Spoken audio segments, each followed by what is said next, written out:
Friends, આજે બનાવીશું એકદમ સોફ્ટ અને જાળીદાર બેસનના પુડલા. એના માટે એક બાઉલની અંદર 3 કપ જેટલું બેસન એડ કરીશું. તેમાં 1/4 ટીસ્પૂન હળદર, 2 ટીસ્પૂન જેટલું લાલ મરચું પાવડર, 1/4 ટીસ્પૂન હિંગ અને સાથે સ્વાદ પ્રમાણે મીઠું એડ કરીશું.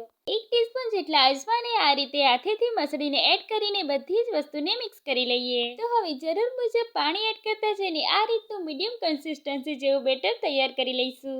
બેટરને 15 મિનિટ સુધી રેસ્ટ આપીશું.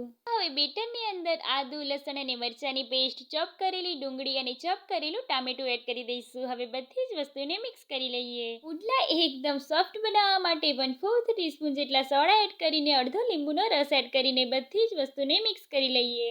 તો હવે નોનસ્ટિક પેનને ઓઇલથી ગ્રીસ કરી લઈશું અને પુડલાનું બેટર એડ કરીને પુડલા પાથરી લઈશું. ગેસની ફ્લેમ સ્લો ટુ મીડિયમ જ રાખવાની છે.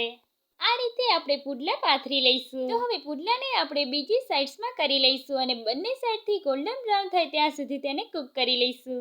તો તૈયાર છે આપણા એકદમ સોફ્ટ અને જાળીદાર બેસનના પુડલા. તો તમે પણ ટ્રાય કરો. ફરી મળીએ નવી રેસીપી સાથે. આવજો.